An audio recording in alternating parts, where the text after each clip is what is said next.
Hello, hello, and welcome. Welcome on into the swear word. I'm your host, Brandon Swear. And hey, this is a podcast for the Chiliad community, by the Chiliad community. Regardless of your spice tolerance, this is the place for you. And congratulations to 2 years running for the podcast.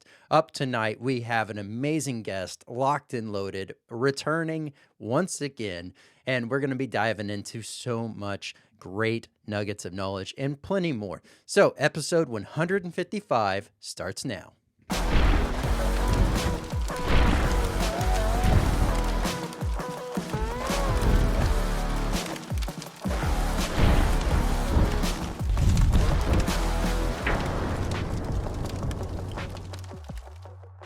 What's going on, Swear Nation? So glad to have everyone here, whether you're tuning in on YouTube, Spotify, Rumble, or Apple Podcasts. Thank you so much for being here and continuing to make this podcast what it is.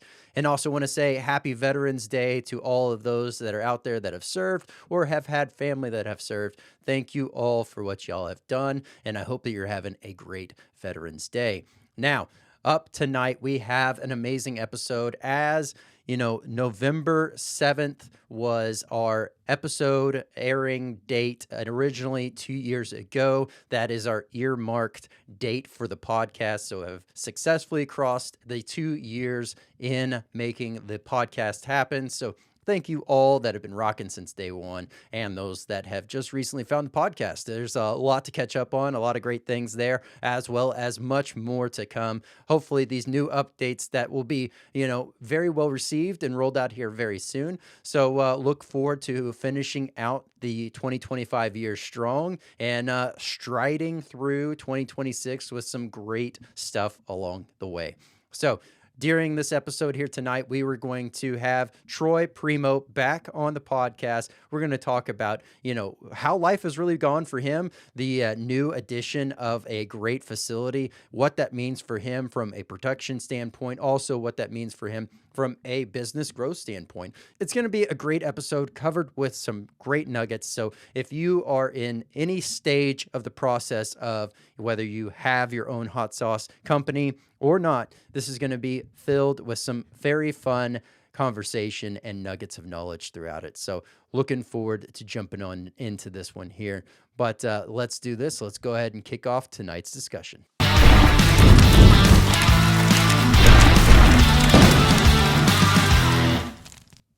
Hey, Troy, how's it going? How's it going, man? Man, it is going good. A little bit cold here. Nice, I guess, change of pace. It's been in like the mid 80s, which I guess isn't that bad, but drastic drop. So, yeah, it's gonna be pepper pot apocalypse for a lot of people. I think Yep. Over here it should be close to freezing, but frost, yada yada. It's probably going to be the end of the season for many growers, unfortunately. Yeah, absolutely. It's interesting too because it is a little bit later, I guess, than the norm, but it's a little bit earlier for, say, Texas to really start to feel this wrath, if you will, of the cold. So Right. It's been an interesting we had year. I think when we did Superhot, when we had that whole thing at Gary's, that was October, late October. So you could still get those outliers, frost or a freeze, and it's probably par on course for around here, but it's not over, man. We're going to get it a lot colder than this, and it's kind of the first year I turned the heater on here at the new facility, and getting kind of chilly in this old Cajun country cottage turned into a facility. Yeah, absolutely. Well, and then that point right there in particular is something that I did want to bring up. Obviously, I was aware that this was kind of in the works, but for those that are unfamiliar, you have a new facility at which you're, able to actually crank out everything right there and not have to worry about kind of the whole back and forth nonsense that can kind of come from man. just jumping around. It's a long time coming, it just takes money, really, and commitment. And we had been using a rental facility in Baton Rouge, which is like, an hour away, give or take a wreck, and there's always wrecks on the Basin Bridge. my joke, and I don't condone drinking and driving, but my joke is that if you get in a wreck on the Basin Bridge, you better have 2 6-packs and a fishing pole. It's like you might be 3-4 hours waiting and getting home late at night. It's long overdue. So we put the money where the mouth is and took this old Cajun house that was on 10 acres out in the sort of rural Lafayette area, and brought the equipment in. I had some equipment in storage, got a 100-gallon kettle, yada yada, and made it Department of Health and FDA compliant, and just going through all the bureaucracy of all that. And here we are now. I can produce every day, though I'm not producing every day. We're back in stock on our Verde, and we have plans for other stuff. So it's nice. It's feeling like home. I come here, it's quiet. It's the swamp is out in the distance. There's wildlife, deer and stuff, and I'm alone, and I like that. It's I love my kids, love my wife, but it's a nice, reclusive kind of like getaway to work on what I love doing and what people love consuming, thankfully. Yeah, absolutely. And, and then something that you had mentioned too, it's like having that ability to be alone. I know that you also do love, jamming out, listening to some music. I would Oh, assume one absolutely. of the first things, if it isn't already there, is going to be some kind of a sound system speaker, set up Oh to yeah, be able to yeah, just, yeah. throw on some jams and go to town. I've got a little one, but I want to get a bigger one. you Yep. know, I get a big old blaster. But I'll pop the headphones on, listen to music, listen to podcasts, and play music when we're producing. I've got music going, and music for some people is just background noise. For me, it's like a song can make me cry, can make you your day or ruin your day for that matter if it's a horrible song. But music's always a thread in my life, and it's my first love. So I still do a lot of that, on the side, and working on my buddy Deja's album he was working on when he died. So I've been doing that with his family and my good buddy and comrade Krishna Kasturi. So we're doing that too. So between the kids, Houston's 1, Hudson's 5, and the Pepper facility and the music, I've got plenty of distractions from the realities of life and the world that can get you kind of sucked into. Yep. You got to focus on the controllables. Yeah, absolutely. And what's it's interesting is like you were just explaining too. It's like working on the music. There was something that kind of hit me differently the other day, and I was listening to a song that I used to listen to in the car pretty often, or it would be at least in rotation, right? And I'm just sitting there thinking like, wow, now songs like certain songs hit differently because now having kids and then seeing them get older and like that whole process, it's like, okay, now the song that was once written towards like a early lover, if you will, or something of that nature, someone that you poured your heart out into, and then them leaving, it doesn't have the same adage because now it's like you're pouring your love No, and your heart and your time into your kids, and then them growing up and right, leaving to do what right. they're supposed to do as adults. It's like it It's all like that hits Harry different. Chapman song. It's like it's a Cats in the Cradle. About being there, being present for your kids, and I am, but the temptation to work, and you want to instill those values in your kid, but you have to be present. So it's like I wish I would have started this experiment with kids like 20 years ago, because I'd have a CEO, a delivery boy. I'd put them to work. Right now Hudson will come by and help me label stuff, but 5-year-olds get bored after about 20 minutes, if that of that. Hmm. So you have to be present. There's a fine line between Steve Jobs and and Troy Primo. It's you can kind of accomplish so many things in the business sense and artistically, but the bottom line is your family, and that's the most important thing. So you have to tell yourself those things and be present. And yeah, music have different meanings as you grow older and life experiences, and they'll bring you back to the moment you heard it and where you were in your life. And it's almost like smells. Smells are tied to our memory.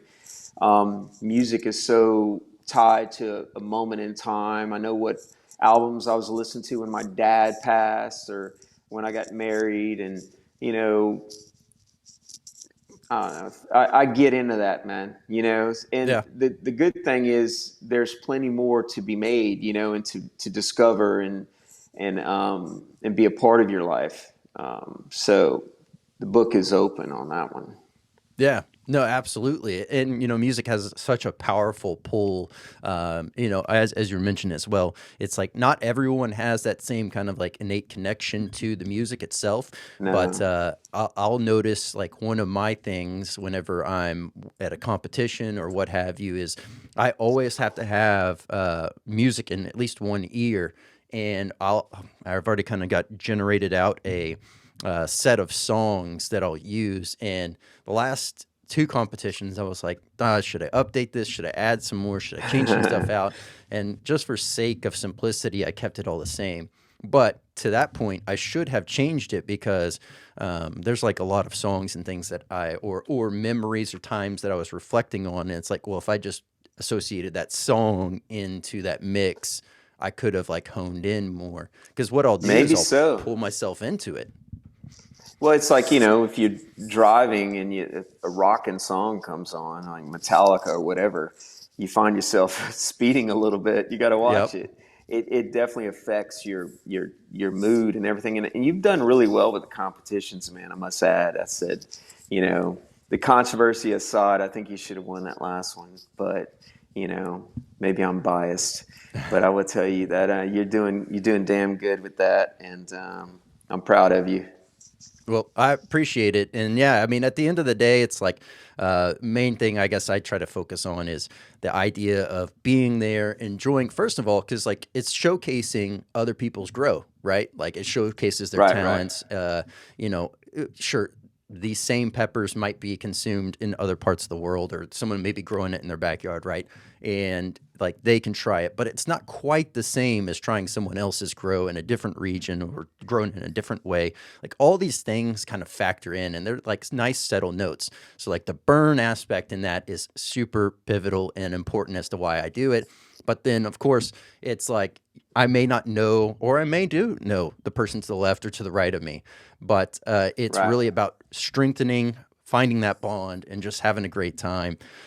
So at the end of the day, even regardless of the outcome, as much as my oldest daughter always asks me, it's always like, I'm just here for the journey, man. I'm here for the fun. Right. So, Yeah, you're laid back about that, and you're real modest, and you're not going to start a bunch of mess and all that. And I like that about you. You're there for the personal journey, and you want to win, but it's not the end of the day if you don't. yeah, yeah, And I like that about you because the pods are, the variability of pods in some of these competitions.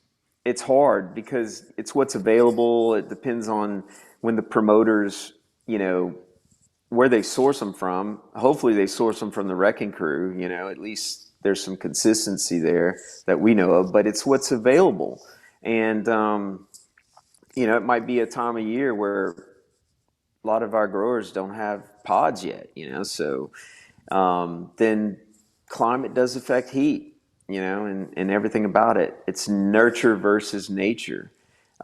It's always going to be more nature genetically, but then the um, the climate and all that have a big part of the nurturing.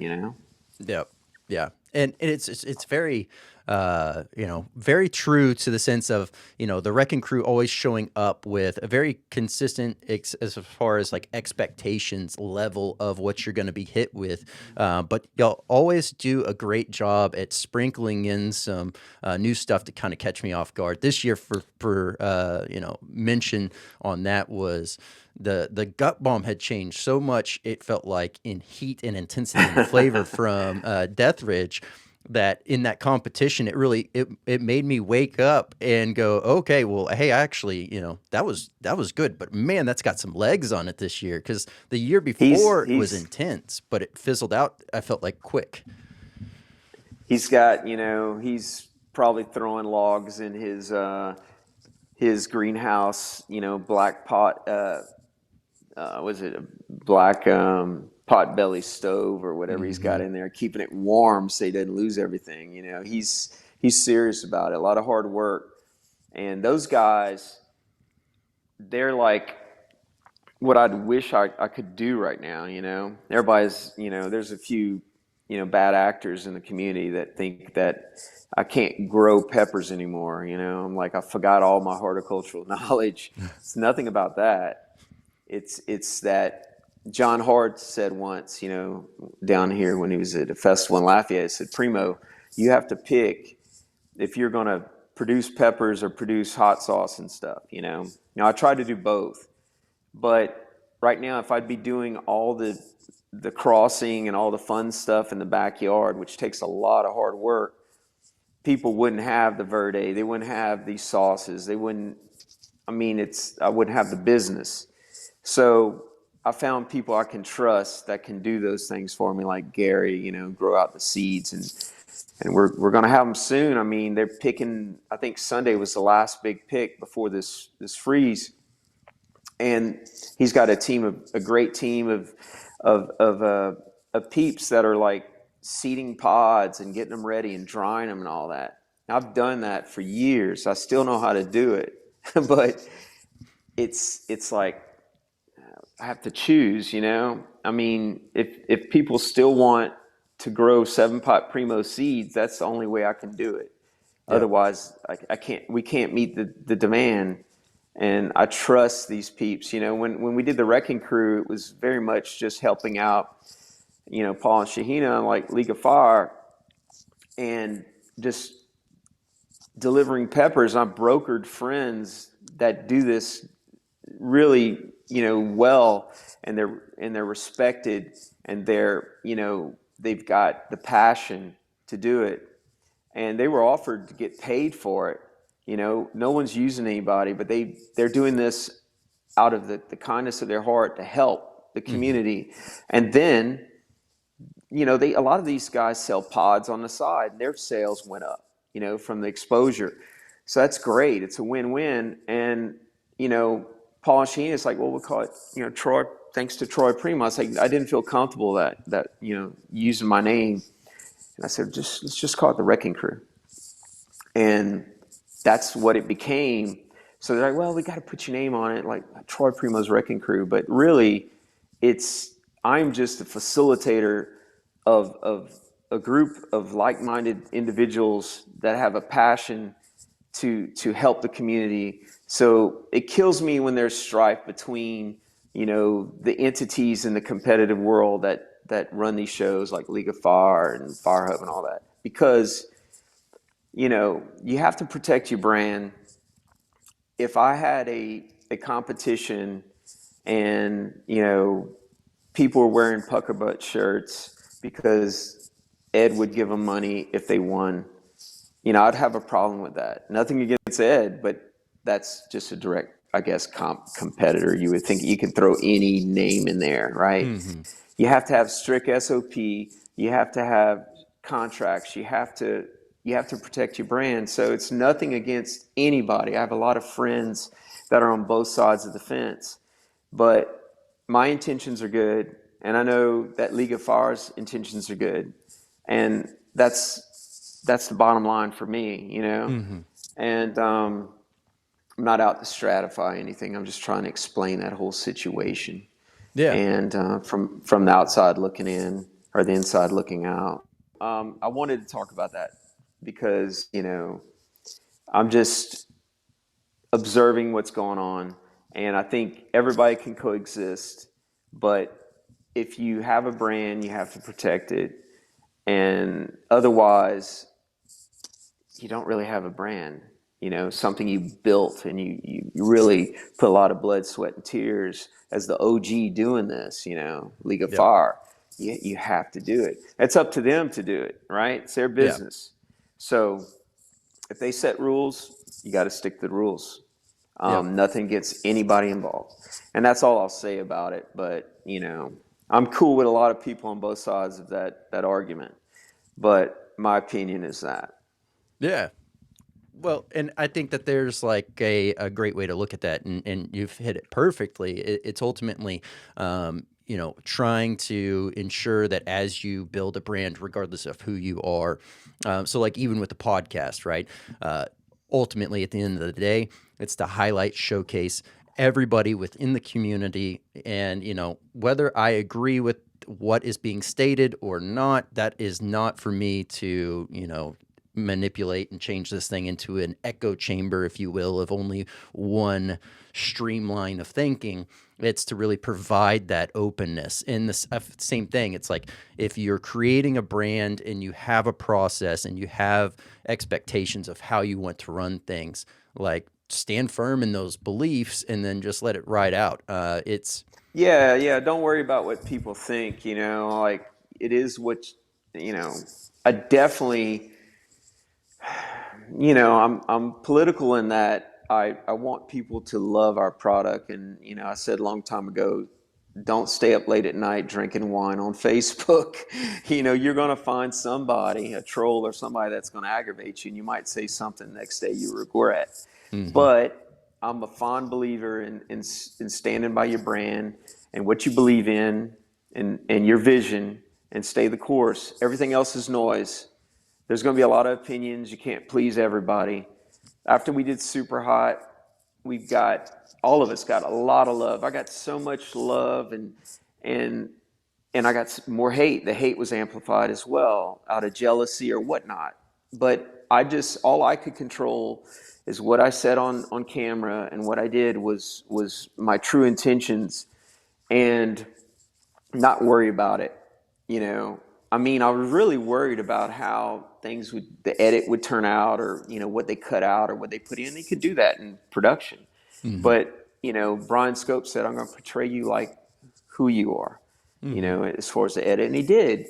And so everything that came after, what I focus on, is the people that said, "You inspired me to get into hot sauce. You inspired me to grow peppers. I like your family. I like your story. I believe in you. Thank you." I mean, how can you discredit that? And Yep. and it came, it pumped up things, and it subsided, and I still get people that are lifelong customers because of that show. So the hate involved in it, so be it. Yep. But I know for me, every now and then the universe throws me a bone, and somebody contact us, be it Hollywood or some good press, and that's rewarding.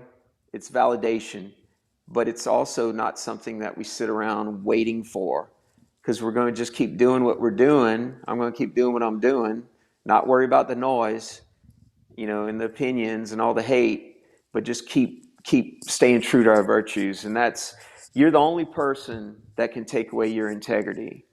No one else can. So that's an important thing for me. Yeah. Yeah, and I guess something that you had mentioned there, it's still so true in the sense of, in the light that you mentioned it, it's like having that glass of wine at night. That same thought process, that same chance as a human being in this world where you kind of let things slip that maybe you shouldn't said, or reacting faster to the emotions than actually thinking through the things, like that happens just on a regular basis across all social Oh, platforms. absolutely, And man. it's even something that, like, you've had things arise where someone will come out and state something that they shouldn't have said, and then it's like, then they're kind of duck walking it back, right? Trying to get back into Yeah. line. And I think just far too much as society has progressed, because things are so easy to get out there and to spread the words on stuff. It has Right. become a double-edged sword in the sense that you have people that are just quick to react because they want to be known as the first to mention this or the first to, Right. Right. and they don't always think about the implications on just saying it.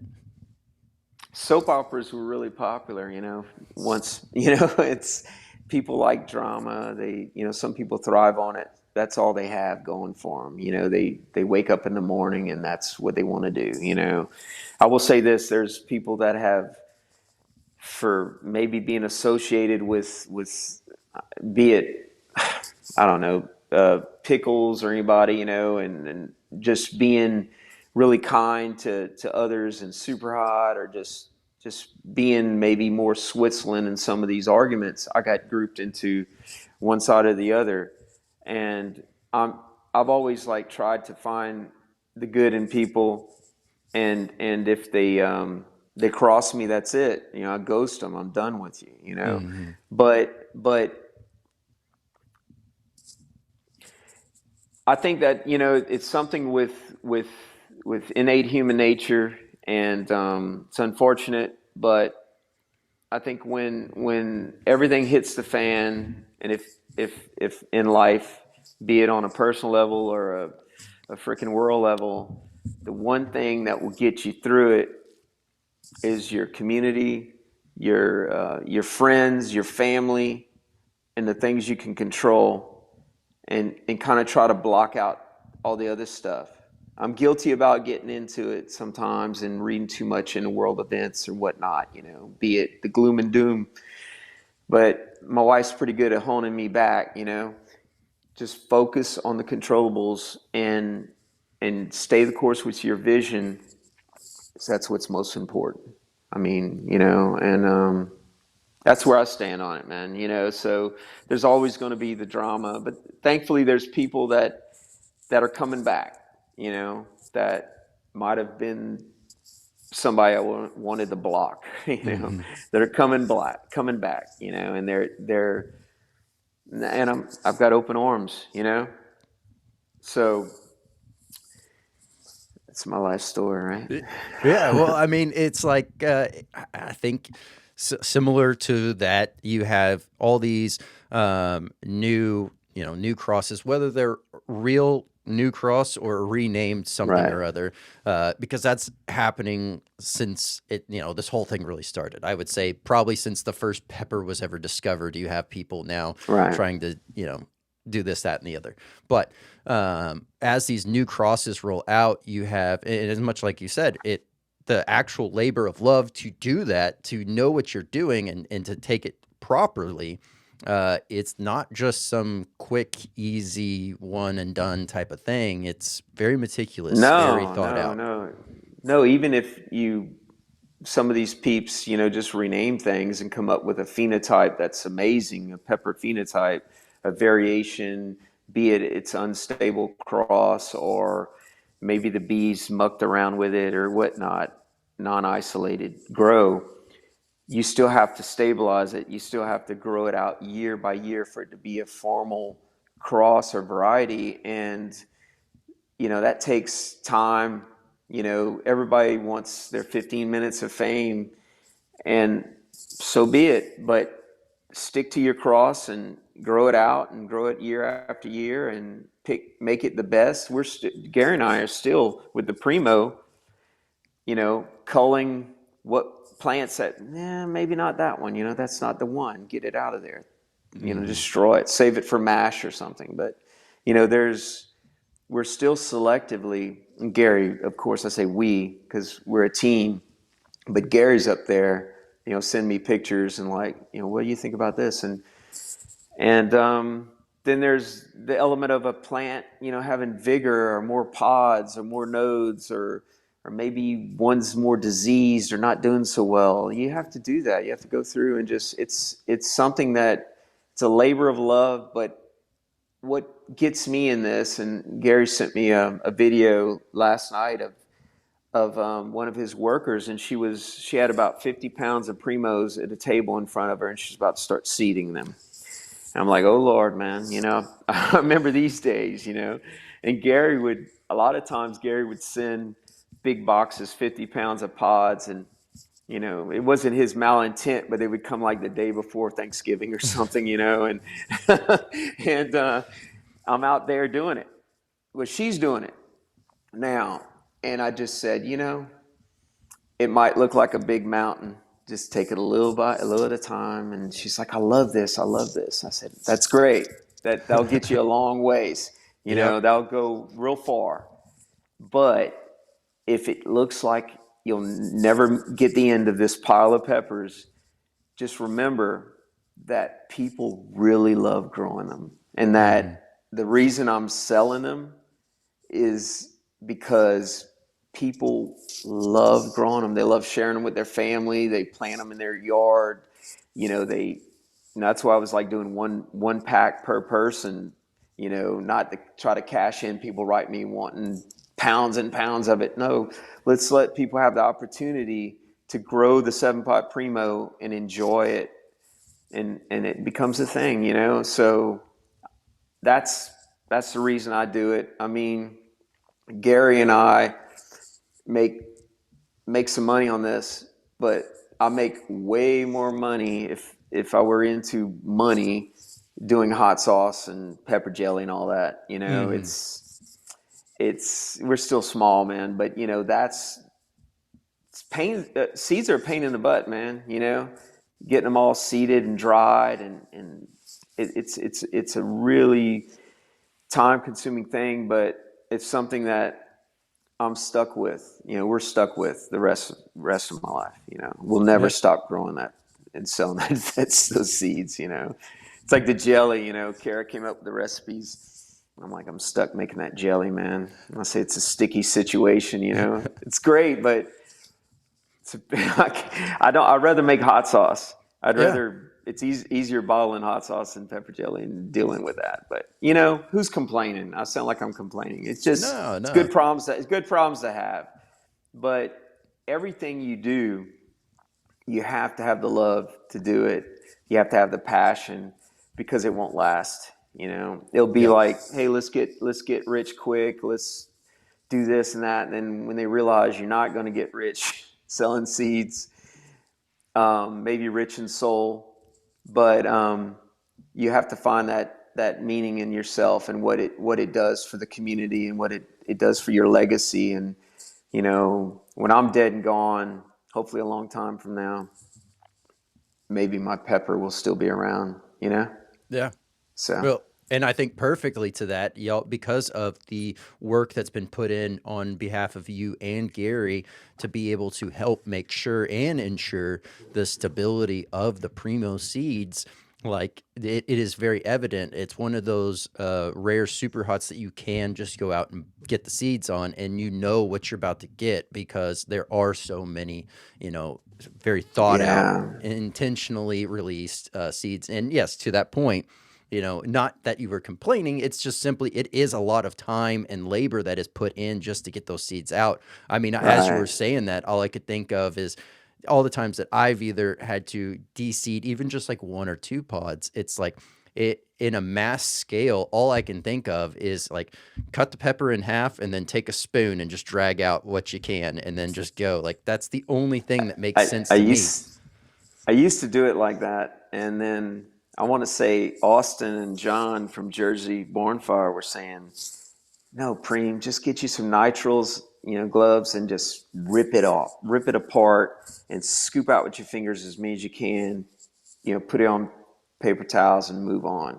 Mm-hmm. And that's kind of where it came to. It's like you have so many pods, you just rip it up, scoop out as many, and you're not getting them all.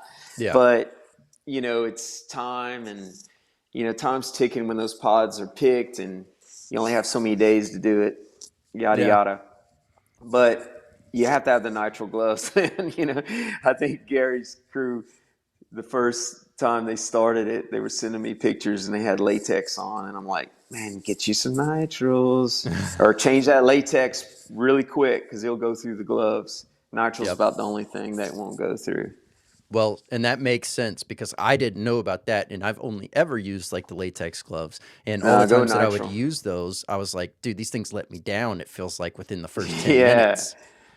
Yeah, go to So, the restroom and you'll find out quick, yep, man. yep. Well, and I think the worst I've ever had it was making tincture, and I had a thing to be able to strain it out, but I was like in a hurry trying to do this thing fast. And I just decided I'm going to take this 3 liters of tincture and I'm going to try to pour it over this coffee filter, and it should work in theory. And man, oh man, did it just like pull up. And then I'm like, I got this giant thing. So I'm like hand wringing out, like grabbing the filter, wrapping it, and then trying to press this coffee filter. And my hands were stained dark brown by the time I was done. And I had tink hands. I had burning hands for like a week, Yeah, maybe man. something like that. Yeah, yeah. I like that aloe gel. If you end up with some body parts that are burning up, put that aloe gel on it, and it kind of makes a protective barrier so you don't spread it to your kids or anybody else. But it's still like with a sunburn. Mm-hmm. You go to bed, and if you tuck your hand under your arm, you'll feel the heat, your body heat Mm-hmm. intensify where that capsaicin is, got you, and it's going to be a couple of days, or like you said, I've never had it a week, but with Tink maybe so. Yeah. And but you know, anyway, what Yeah. else you want to talk about? Yeah. No, pretty crazy stuff. Okay. Well, something obviously talking about the growing, talking about the production side of things. It's got to be nicer not having to lug around all the stuff, and now you have a consolidated place to leave it, Yeah, and yeah, now you can yeah. kind of focus on, I guess, that time in different areas and different avenues. Something that obviously was alluded at in Superhot, and we barely mentioned it this last time that you were on the podcast, but you have the creeper, obviously, that's still Yeah, like locked and loaded, ready to go, if you will, but yeah. in its own kind of somewhat dormant state at this point. And then now that you have the facility, obviously, you when you release a product, it's always a home run. So now, is this going to Right, allow right. for more time for you to maybe tinker with new product, or is this going to allow you to maybe tinker with the grow of, is the creeper going to come out? What does that look like? Well, I'm kind of like thinking about bringing it out, putting some plants out here because I've got plenty of space to put some plants. And Kara wanted to landscape the facility, and I'm like, man, let's just put peppers around here, man. Yeah. So I've got other things in the pipe, like the XXX Verde, which we want to bring back. We redid the label art to make it distinctive from the regular version, and we're in the process of getting that approved because you got to approve that by the Department of Health and all that, And there's another jelly, but yeah, the creeper. I'm kind of like thinking about doing something. Of course, if I'd come up with a creeper sauce, it would be pretty big, and they're in the cold storage right now. So maybe so, man. Maybe you kind of put a bug in my ear to do that. Yeah. Yep. But definitely, I love playing around, and it gives me the opportunity to do that. I don't have roommates, and people ask me, am I going to co-pack? And we don't have any plans to do that right now, as far as for others. I'd love to, but I'm inundated with my own thing, just getting caught up on products that have been out of print. Not having roommates and just be able to show up and do whatever. You leave the place clean, you come in, it's clean. I hadn't Yep. had any other vendors, producing, and that's nice. I Yeah. mean, but with it comes, you got more overhead, so we have to run the machines and keep things going. But we're not going anywhere. We did this to where we wouldn't have any bank loans and huge, financial footprint that we would build into it. I still need new ovens, 15 grand, 15 grand for new walk-in, blah, blah, blah, new labeler. There's always going to be that. And might outgrow this place, hopefully, and have to build on the property up the ridge. And good problems to have, but you got to think right now it's a blessing, and it's ours. So there will be some experimentation, though. I do have some kind of ideas.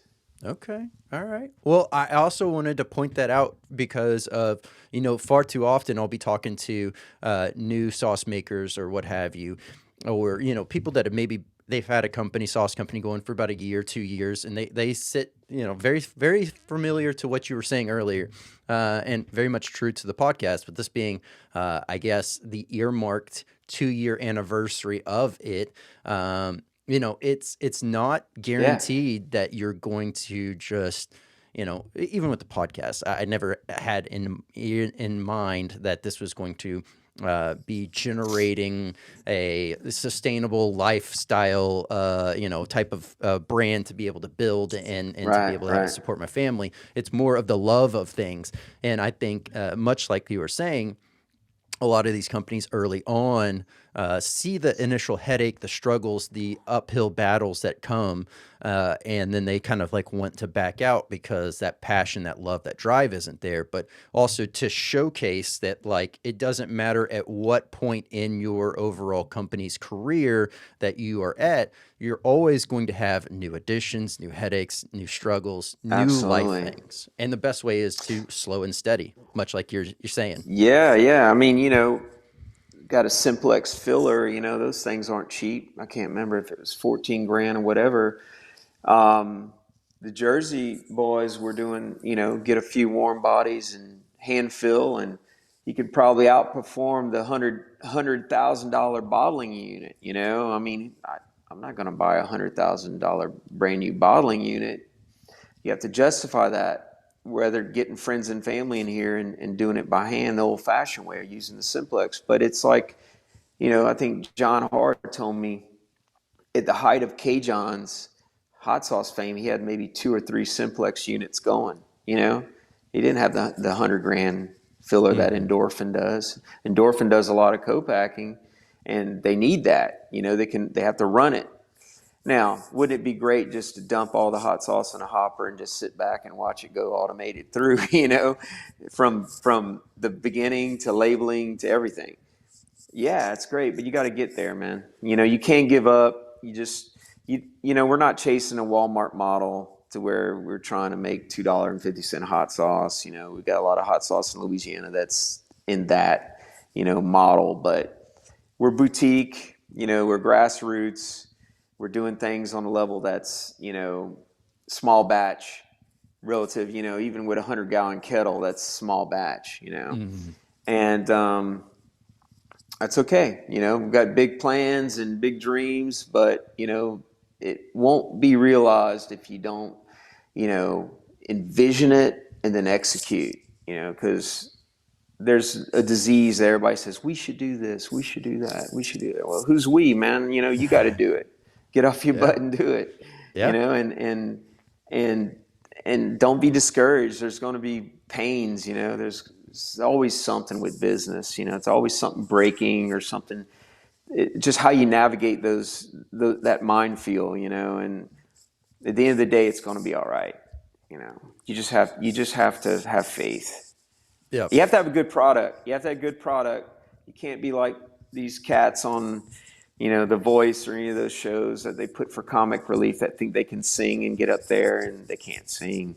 You have to know your place, but the passion, a little know-how, a lot of passion, a little luck will get you a long ways, Yep. Yeah, definitely.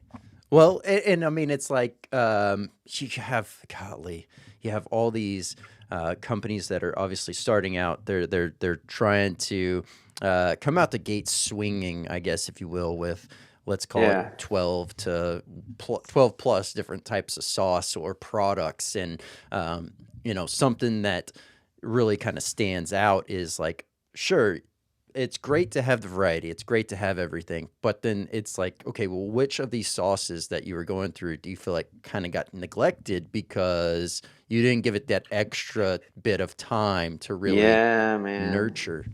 Limit. My advice would be, I think John had told me years ago, just limit your SKUs. How many how many products you have. Focus on like three. Your Mm-hmm. three best, and start there. Because the more you complicate things with multiple SKUs and products, not only do you, like you're saying, you're watering down your marketing, and your focus, but you also have to keep inventory on all that stuff. You have to you kind of start competing against yourself. So if I was starting out, I would just do just a couple of sauces, man. Just three, is a good number, and put everything behind that, and see how it does before you go ahead and start making every freaking variety of sauce you can think of. Yep. If you want to do that, if you like playing around and creating like I do, just squirrel it away in a file, and save it for later, and make some test R&Ds, share it with friends and family, and see if it stands the test of time. Everything's brilliant when you first make it. It's like, oh, this is great, but see, let it thaw, Mm-hmm. and then once you have really good success with those other sauces, then you can bring it in, So I think with us, what helped out a lot is, like some of the milder stuff, like the Verde Cara, coming up with something that's it's hot, but it's not super hot. It's easy to make it a little hotter, and you can have two versions and people can choose. But I definitely sell more of this of something like the Verde, which is not as hot, than something like the Primo Army. Now we Mm-hmm. sell Primo Army, but the average normie, as we say, is going to buy a bottle and it's going to last them over a year or two or three, Yep. Whereas the Verde, you'll pour it on something. So that's worth considering if you're starting a business. So you don't want if you want three stupid hot sauces, you might not have the recurring revenue you'd think. You might want to have a diverse portfolio, which is fine. And I think that having those hot sauces like the Swampadelic and the Primo Army in our portfolio is kind of like the punk cred that goes with my namesake and the 7-Pot Primo. But now that has happened, I'm not like on a mission to make a hotter sauce. So, Mm-hmm. I'm more on a mission to make something that's different or Asian based or, curry, or just, using Louisiana fruits or vegetables and do some kind of seasonal thing. And that's kind of like where I'm at right now. We can always make a hotter version of it, limited run, but I think it's trying to appeal to all kind of people, and those kind of sauces are good gateway Mm-hmm. sauces into the hot sauce world. Yeah. Some of my favorite sauces aren't like, stupid hot, Um, I like some hot sauces as well, some really hot ones, but I kind of like, sauces that you can kind of pour them on things, and and you want to take it up a notch, you put some powder, or Yeah. or some chili oil or something, like that. Yeah, yeah, yeah. Well, and you mentioned powder, so that reminded me. You have quite a bit of powder that's been recently stocked in your store, and you've been offering that Yeah, yeah. online. I'll go ahead and pull up the website as well while we're talking here. But yeah, the great thing with that is being able to incorporate that in, not only from simply a cooking basis, but also if you're wanting to spice up a sauce that maybe is at home, that family members, others can utilize that at its normal rate. You Right. can still mix it in and still have a great time. Just putting a little sprinkle of that Primo powder in there. And Absolutely. so, Yeah, it's different than, spicing it up with pods or, sauce. It's kind of like you can kind of like usher in the heat a little bit more controllable, as far as powder. Um, and we got a lot of it, man. That kind of like Popeyes deal is still kind of like in the works, but not, but I've got a gazette load of powder that we're going to be doing stuff with, just seasonings and stuff. So we're kind of got that side too, the whole seasoning side. Yeah. Well, and there's so many fun areas and avenues that you can kind of do with that. So definitely excited to see kind of how everyone starts to utilize these products, and not to mention like any kind of fun, creative things that you'll roll out. Because I know you always have Absolutely. recipes and things on your website as well. So Yeah, that's a lot of people making tink have bought the powder from me too. And I've never made tink, but they'll get a couple of kilograms of the powder and steep it in, I guess, Everclear, I guess. yep. And look Different out. different avenues for different intent, but yeah, the main one to get a nice pure clean extraction is typically the more harsh stuff like Everclear, that higher alcohol content. Right. But yeah, I know a lot of people will use rum for that more soft, fruity flavor that kind of comes from that instilled in there, but it doesn't get as much heat as say Everclear would. So there's kind of a Right. different avenue, but yeah. Now, one thing's for sure, you have a wealth of knowledge and you know what you're doing, and been able to have great success when you're releasing products. Now, from that, have you had any kind of anyone reaching out asking to mentor them or anything like that? Or are you really kind of starting to gear up the whole Hudson to continue on the legacy? Yeah, man. I have people send hot sauces and stuff like that, and some good stuff, wanting to get my opinion or wanting us to bottle their product. And I wish I could right now. Maybe in the future, I do give my advice to them on things that and try to help them out with the process of getting things legalized, as far as taking them from your kitchen to a formal kitchen, be it a local restaurant they can use, or maybe a program like LSU had, the Food Science Incubator. If their college has that, that would be great. But, for the time being, nothing really in the pipe as far as that goes. Hudson, man, I wish he'd be more involved, but he's he's a 5-year-old kid that likes trash trucks and trains and running around outside. So I did get him one of those magnetic sweepers that you can go through the parking lot and pick up all the nails the contractor left. So I was like, look. My buddy calls them a 5-cent flat, these nails in the parking lot. So I'm like, Hudson, here you go. See how many nails you get, So he's wanting to bring the metal detector out here and look for treasure. And I was like, well, we really need to do some labels. So we'll do like, 15 cases of labeling stuff. And then he's like, I want to go play outside. I want to go look for Bigfoot in the back. It's like we have a swamp back there. It's like, it might be a Bigfoot. You never know. But let's get the metal detector. And of course, this place is an industrial kind of country area, or it used to be oil field, kind of like the general area. So who knows what's in the ground, right? And his metal detector is going off every 5 feet. And then he's like, let's dig it up.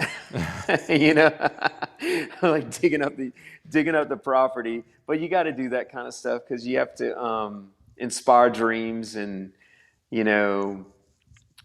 I kind of dig that he gets into like wanting to go on the beach. When we went recently to Florida on vacation, he brought his metal detector and he and I were digging up the beach. Oh yeah. Found some stuff, found some coins and stuff. No doubloons or no like, Spanish treasure or anything. But, I was kind of like that as a kid. I always collected rocks and weird fossils and, anything that's kind of the mystery of it all. Kids are the best scientists in that regard because they're uninhibited, So my grandfather I spent a lot of time with because, my parents both worked. Spent a lot of time with the greatest generation, my grandparents.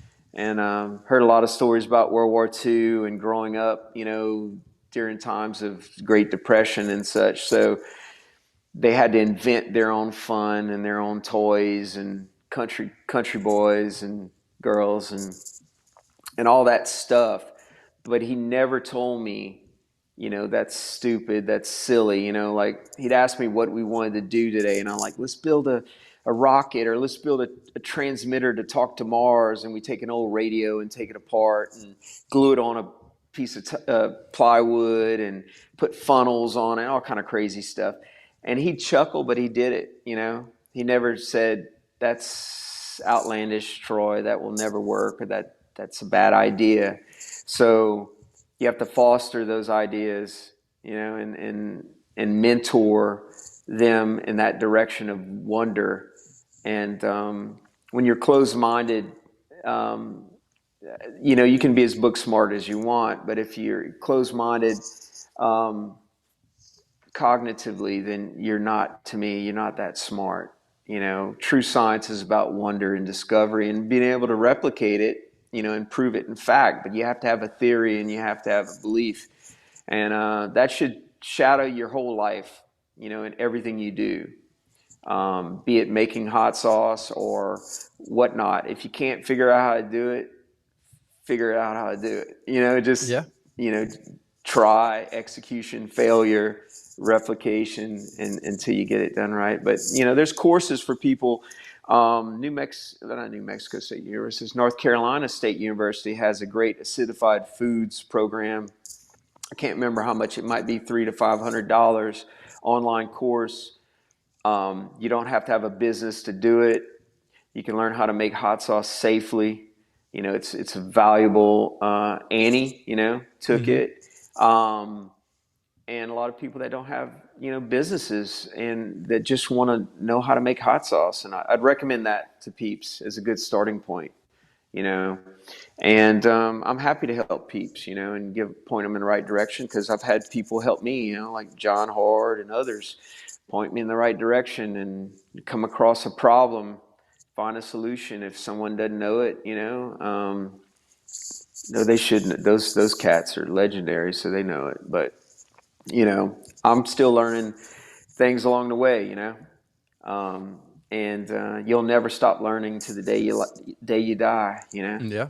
You can always learn from somebody.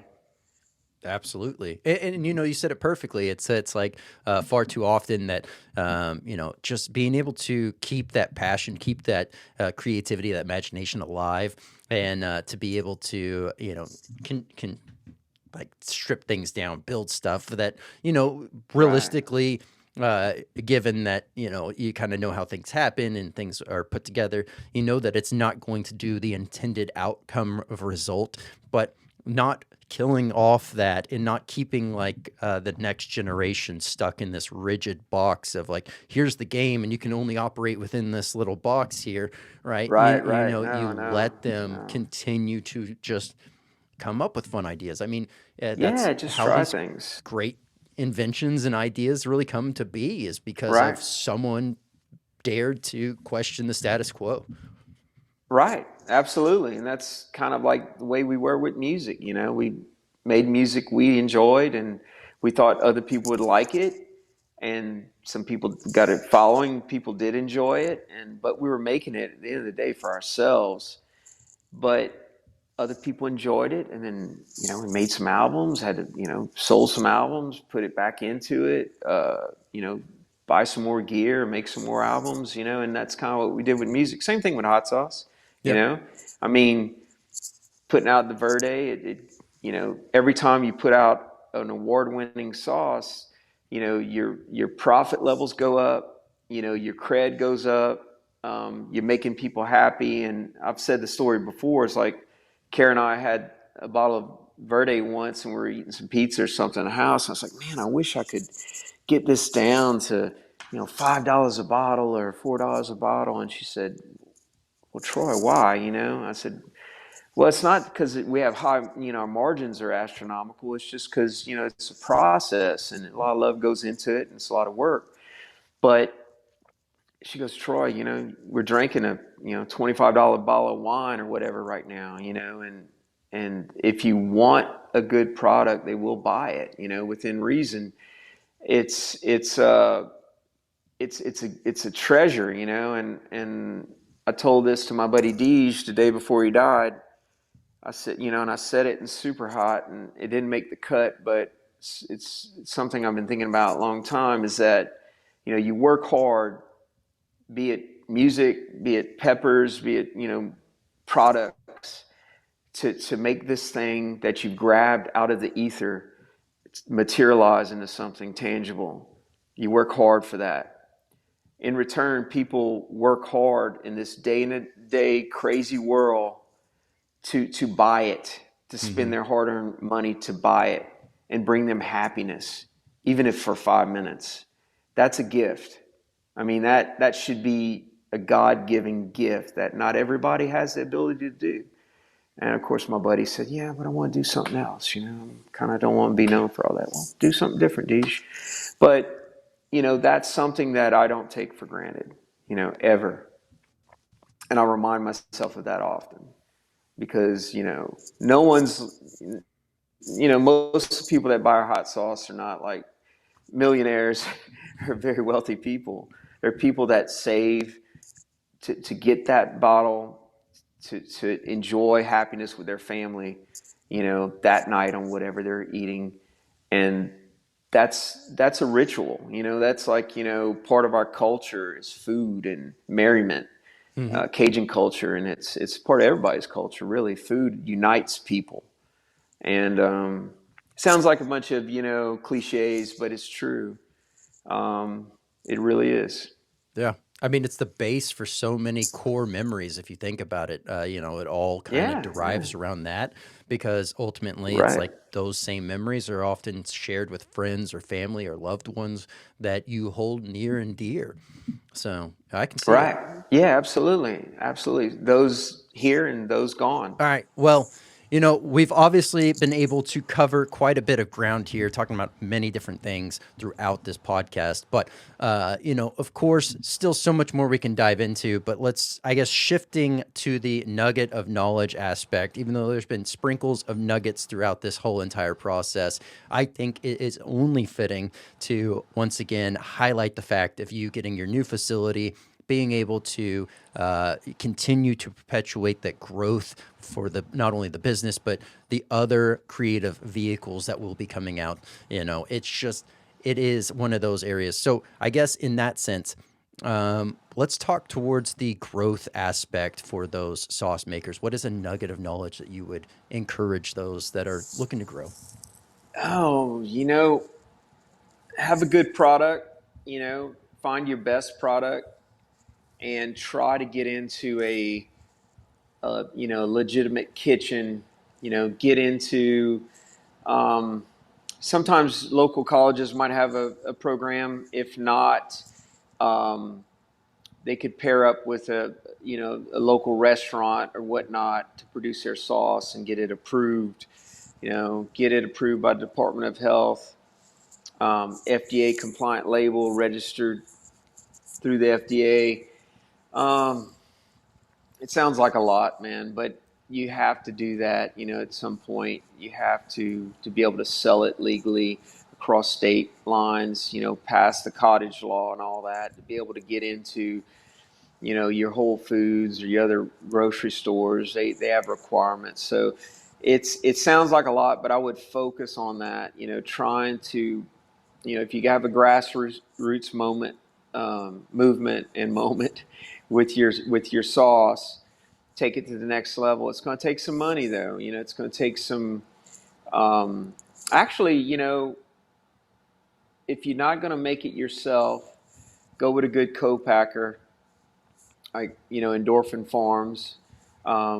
Bottles are Army and Swampadelic, and they probably will for a while. It's just because it's easier. They're true to our recipes. Everything's fine. Now they won't do the verde. They won't. They're not going to roast and do all that stuff. It's not in their price model. They would have to charge too much. But you can do that yourself with your own place and put a little bit more pizzazz on your sauces. So it's kind of like weighing out. You know, if your sauce just involves mash and dry ingredients, it's a lot easier to have it co-packed. If you want some select ingredient that you have to, roast or smoke, or, sourceability is a big thing, man. Kara had a sauce she was messing around with, and it had Asian pears in it, and it's phenomenal. And I ended up, like, first question I asked her was like, "Where'd you get the pears?" And she's like, "Well, I got them at Whole Foods." "How much were they a piece?" "Well, they're $5 a piece." "Does it have seeds in it, right?" "Yeah, it's got seeds, Troy. You know that." "Well, you're going to seed every pear, and you're going to buy them at $5 a piece?" "No, unfortunately, you're going to have to get canned pears. You're going to have to, it could be organic, great quality pears, but you're not going to get Asian pears probably in a can. You're going to get, Bartlett pears or something like that." So you have to think about sourceability, feasibility to grow with your sauce. If you're comfortable making 5 cases of a hot sauce, and you sell out of 5 to 10 cases of hot sauce, and that's going to be hard to grow like that and pay for the rent on a facility like I have. You're much better going to a co-packer, and they're probably going to, like, go through the ingredients and say, "Well, we have roasted garlic in a jar, or we can use dry this or dry that." It's going to change things a little bit. So it's how much you want to change. Pick your poison on as far as, like, your dream and versus the reality of, are you just going to be making 5 cases of hot sauce the rest of your life, bootlegging it out of your kitchen, or you want to take it to the next level? So getting the right co-packer. Some will do more of the, fresh roasted stuff versus mash. Endorphins is great, and Jersey Barn Fire, the cats that make the great sauce, they do some co-packing, and they might do a little bit more of the specialty stuff with it. Like, John might roast things and do things like that. You can reach out to them, and that's what I would do. But run a hot sauce, there's minimums. Like, you have Endorphin has 100-gallon, I believe, minimum. And then you've got your labeling. You've got to come up with a FDA compliant label. That's all online. Come up with a good label. Get a process authority, which there's many FDA process authorities that actually go through your recipe. You trust them and your process, and they'll say, okay, that's not FDA compliant, or your pH is not right, or you need to do this or that. And you work with them, and once you get your process authority letter, you can make it yourself if you have a licensed facility or using a licensed facility. Endorphin would do that all for you. Jersey Barn Fire would register it and do that all for you. You own the sauce. It's your sauce. But they go through their own process authorities. For Endorphin, we still do our labels. It's got to be approved by Endorphin, which is an FDA training facility. So you go through the nutrition panel. They'll run the nutrition panel for you. It's a lot of things, but once you get used to doing it, it's not a big deal. It's just part of the game, man. It's part of the process, the bureaucracy of it all, and getting it all licensed. But that way, once you have that, you can approach, mom and pop stores. Once your label is registered with the state, you pay a fee. It's not that much annual, having your label registered. You can put it in stores and stuff. And, some stores might require insurance, mom and pops probably not. But Whole Foods requires you to carry a $2 million policy every year. I just wrote a check. It's like, I don't know, it can be anywhere from, $800 to $1,000 a year to have that kind of insurance. And you have to have it additionally insured, Whole Foods, additionally insured, endorphin forms, or whatever. So that's just something, the price of doing business, you know. You have to have that. And don't get discouraged. Just start at the farmer's market if you have to.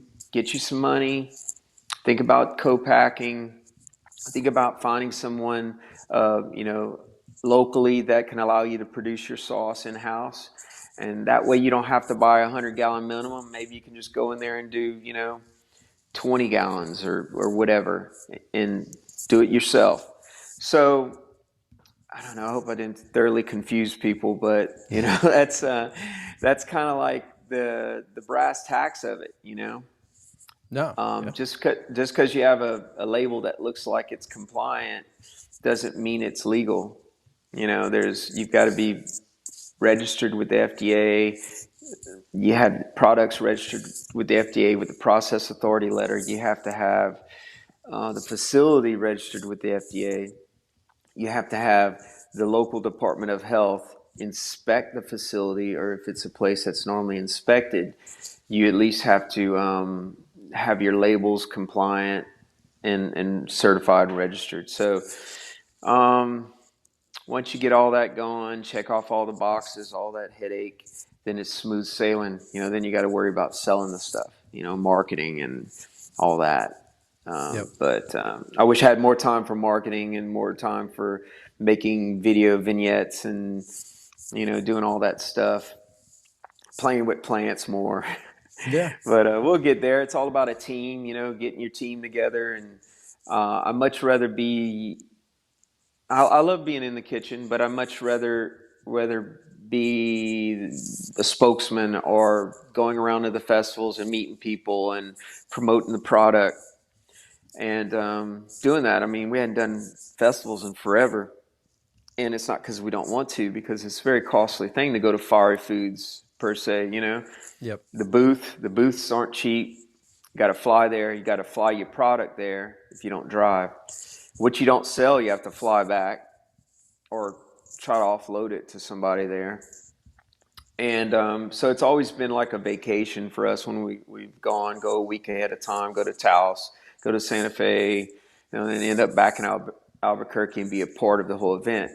It's not necessarily a profitable thing, but it's being a part of a bigger entity in the community and having fun. It's much cheaper just to go in there without a booth and, you know, hang out and meet and greet and kind of like build some connections, you know. So that's always good to do. I miss doing that, really. So Yeah. we have plans to do that in the future. Okay. All right. Well, I like that. That's a great nugget of knowledge, and one that's greatly beneficial for all those that are really weighing out the options of what they can do and what they should do for what's right for their business. So thank you for that. Now, this next part Yeah. is the hot seat nomination. Obviously, you've had the pleasure of nominating others, but now is your chance once again to put someone else on the hot seat. Well, we'll see if we can get Adam from Endorphin on, man. You know, I know he wants to do it. I know he's a busy guy, but he's got a wealth of knowledge in making hot sauce, and I think he'd be great.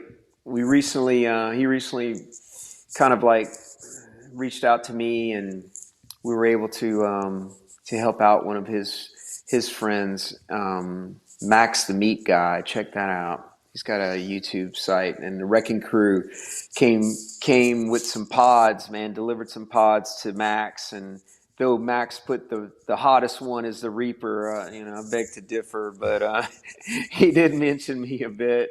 He didn't mention, I think he mentioned Jacob Deathridge.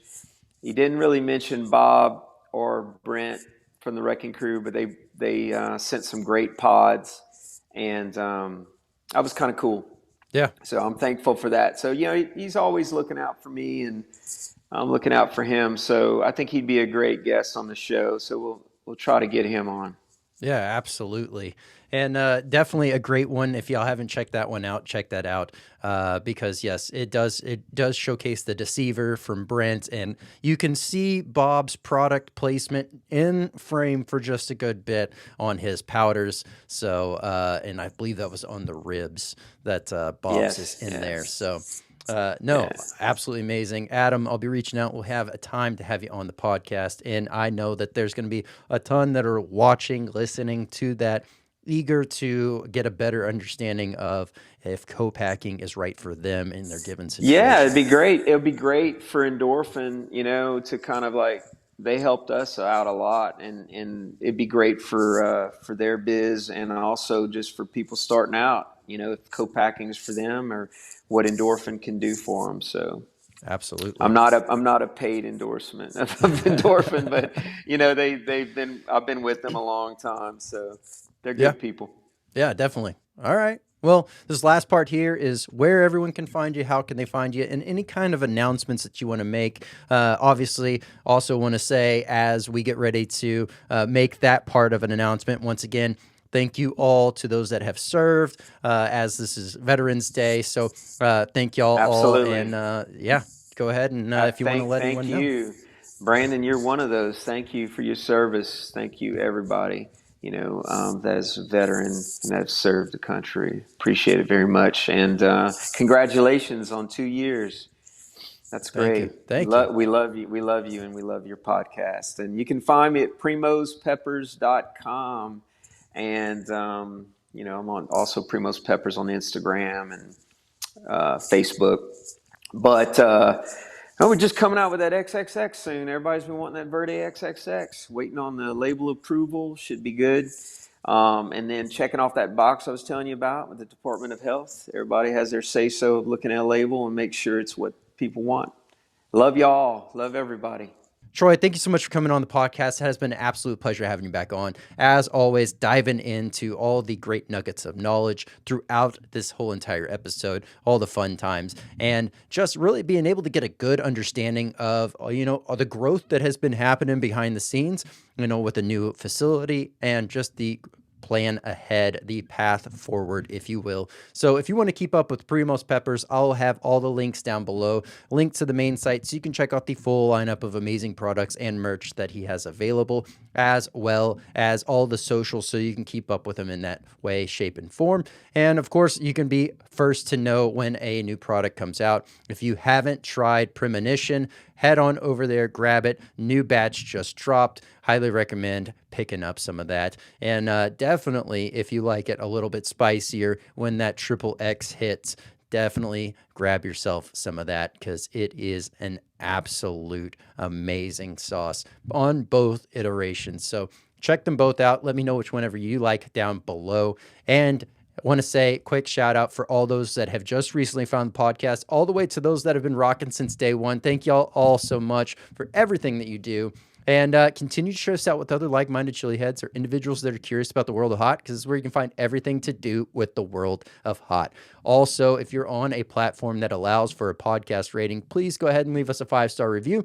That helps get in front of others, helps the algorithm really kind of get us out there more, if you will. So thank y'all all so much for that. Also have open availability for podcast sponsorships currently right now. So reach out via the website, that is theswearword.net, or reach out on socials and we'll get that conversation started. Also want to give a quick shout out for our current sponsors, podvision.io. If you're looking to grow your brand, start your brand, you've hit a bump in the road, you're trying to figure things out, highly recommend checking out podvision.io for all those needs, as well as webdx.one. Maybe you have an online site, maybe you had a guy at one point and you lost contact with him, maybe you just never got around to building a website. Highly recommend checking out webdx.one for all of those needs. The best thing about it is you get to focus on what you do best while they get you looking great online. I'm Brandon Swear from Everything from the World of Hot. This has been The Swear Word.